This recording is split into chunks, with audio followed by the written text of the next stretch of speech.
సుదీర్ఘ సముద్ర తీర ప్రాంతం కలిగిన శ్రీకాకుళం జిల్లాలో సముద్ర తీర ప్రాంతాల్లో వేట పునః ప్రారంభమైంది. కడలిని నమ్ముకున్న గంగపుత్రులు అలలపై హైలెస్సా అంటూ వేట పునః ప్రారంభించారు. నిత్యం సాగరంతోనే ముడిపడి ఉన్న వీరి జీవితాలు 61 రోజులు వేట విరామంతో నేడు గంగమ్మ తల్లి ఒడిలోకి వేటకు వెళ్లారు. ప్రతి ఏటా జాతీయ స్థాయిలో మత్స్య సంపద పెరిగేందుకు 61 రోజుల పాటు చేపల వేట నిషేధిస్తారు.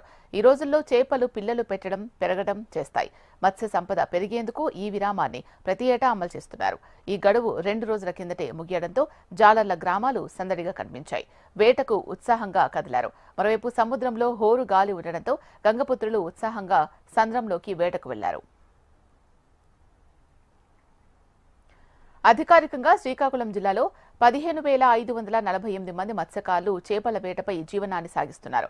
వేట నిషేధ సమయంలో ఉపాధి కోల్పోతున్న మత్స్యకారులకు ఆర్థికంగా ఆదుకునేందుకు మత్స్యకారుల సేవా పథకాన్ని ప్రభుత్వం అందిస్తోంది.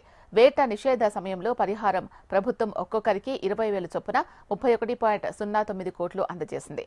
జిల్లాలో సుమారు 1,600 మోటరైజ్డ్ బోట్లు, 2,700 ఇంజన్ లేని చిన్న బోట్లు ఉన్నాయి. శ్రీకాకుళం జిల్లా ఎచ్చెర్ల మండలం బుడగుట్లపాలెంలో ముఖ్యమంత్రి చంద్రబాబు నాయుడు ఈ పథకాన్ని ఏప్రిల్ 16న ప్రారంభించారు.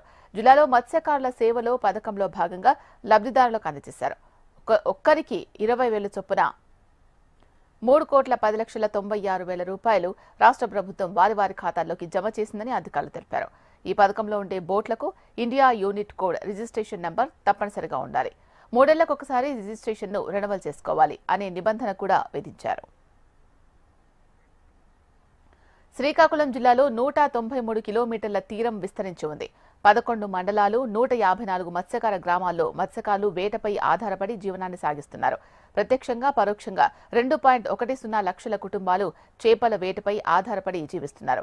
జిల్లాలో సముద్ర తీరం రణస్థలం, ఎచ్చెర్ల, శ్రీకాకుళం రూరల్, గారా, పోలాకి, సంతబొమ్మాలి, వజ్రపు కొత్తూరు, మందస, సోంపేట, కవిటి, ఇచ్చాపురం మండలాల్లో విస్తరించి ఉంది.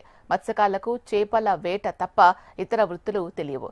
అందుకు గుజరాత్, తమిళనాడు, మహారాష్ట్ర వంటి రాష్ట్రాలకు వెళ్లి వలస జీవనం సైతం సాగిస్తున్నారు.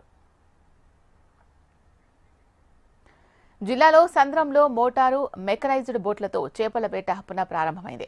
సుమారు 1000 మోటరైజ్డ్ బోట్లతో మత్స్యకారులు వేట సాగిస్తూ జీవనోపాధి పొందుతున్నారు. ఎచ్చెర్ల మండలం డి మత్స్యలేశం, గారా మండలం బందరవానిపేట తదితర సముద్ర తీరంలో మత్స్యకారులు వేటను మొదలుపెట్టారు. అలల తాకిడి ఎక్కువగా ఉండడంతో వజ్రపు కొత్తూరు, సంతబొమ్మాలి, రాజారాంపురం, భావనపాడ్లలో కొంతమంది మాత్రమే చేపల వేటకు వెళ్లారు.